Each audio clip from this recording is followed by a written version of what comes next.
Hey everybody, Michael Regan back taking a look at my CD collection, reviewing my favorite artists and the collection of CDs that I have from top to bottom.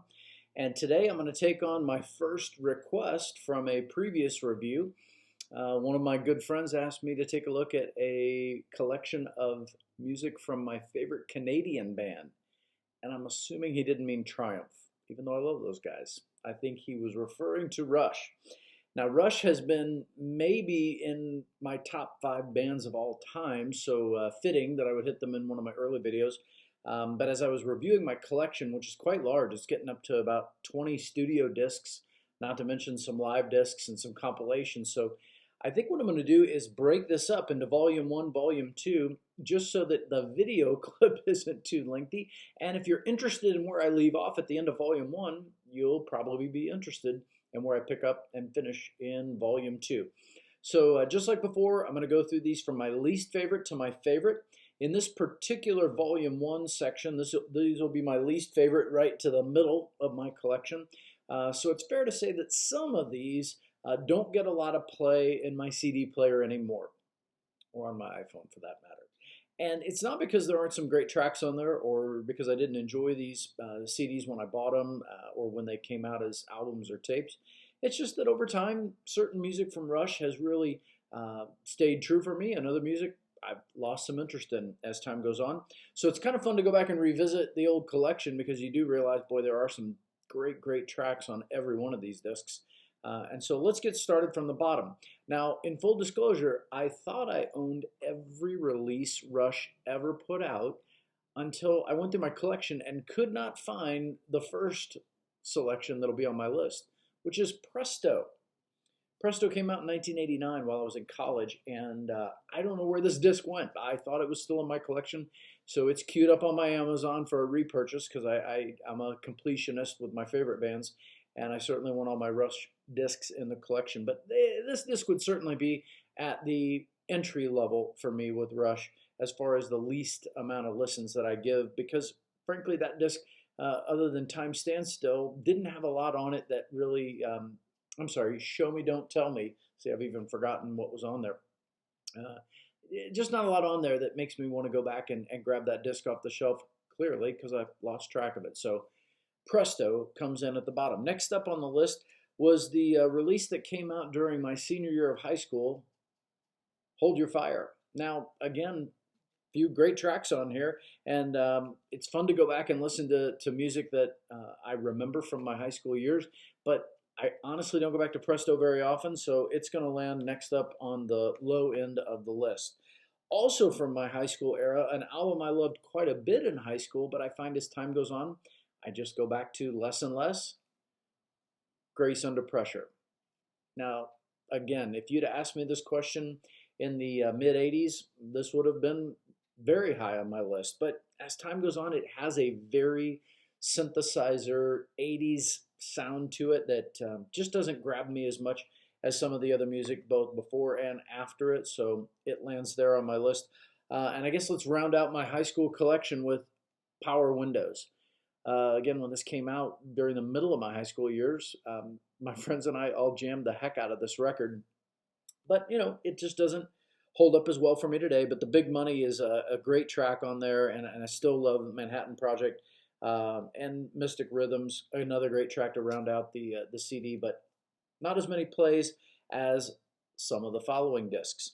Now, some of you may not have picked up this next disc if you didn't stay with Rush all the way through, but you know, in the last 10 to 15 years, they still put out a couple of great albums, one of which was Snakes and Arrows. Now, this was an awesome CD when it came out, and I enjoyed it quite a bit. Working Them Angels was a power of a track, and there are several on here that I enjoy going back and listening to.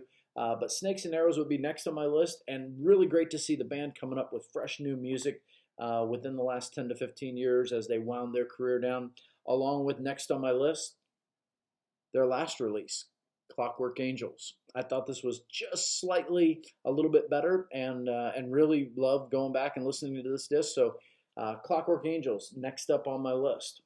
All right, this is going back into the college era for me. This is probably about my senior year of college when the first time I heard Neil Peart rapping on a record. That's right, he was rolling the bones. Now, Roll the Bones has some great tracks on there. It also has a few that I just don't give a lot of spins to, so I do skip around on this disc a little bit.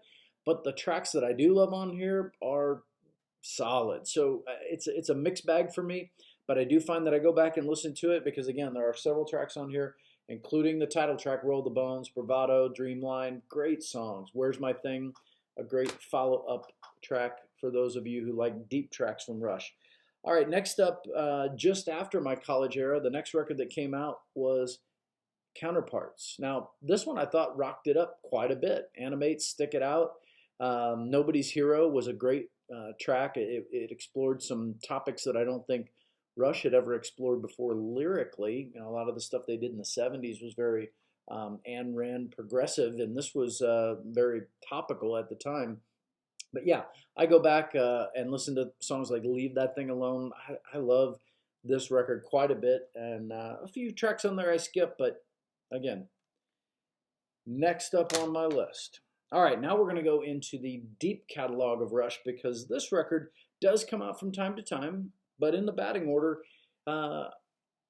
you'll find Caress of Steel. And this one is one of my favorite CDs because it comes from the Sector 1, 2, and 3 release. So it looks like the old albums that we used to enjoy in the 70s. So love the album artwork there. And again, Caress of Steel was a great progressive rock record when it came out. I just find that over time, certain tracks like Bastille Day still stand up. Lakeside Park is a fun listen. But, you know, there are also some really odd progressive tracks on here that really fit well in the 70s. I'm not sure that they grab me as much today, but again, Caress of Steel, a really good, solid Rush record. And next on my list, a record that came out in the mid-90s and I thought was a return to glory for Rush. This was a great release. Clearly, if you looked at that list, you'd say this was definitely going to land near the top of my list, and I'd say it's right there in the middle so far. It's Test for Echo. And I'm telling you that when Test for Echo came out, I fell in love with Rush again. And so Driven, you know, is such a great Resist, Carve Away the Stone, and of course the title track, all great tracks. This is a really fun listen if you love old 80s Rush or even 70s Rush and you want to go back and sort of revisit the rock and roll version of Rush, a little less keyboard, a little more drive. Go check out Test for Echo. All right, guys, that takes me to about the midway point in my Rush collection. So let me just review those with you real quickly, and then we'll get to Volume 2. Test for Echo in the first half tops the list, followed by Caress of Steel. Counterparts, can't talk, next up on the list, followed by Roll the Bones. I think a really good record. Clockwork Angels comes in next, followed by Snakes and Arrows, which preceded it in the catalog. A great record. And then my high school era records, which are fun to go back for nostalgia purposes, just not the ones I go back to first in the collection. Power Windows I would go to first of these three. Then I'd pick up Grace Under Pressure. And finally, I would be listening to Hold Your Fire. Looks like I got a little red.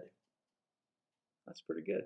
So that's Volume 1 of my Rush collection. Love to see what you think about my Rush collection so far. See if these are the discs that would have landed in your Volume 1 of this. And then check back shortly because I'm going to post Volume 2. And my hope is the combination of both of those gives you a chance to look at the entire Rush catalog from top to bottom. I'll check you on the flip side.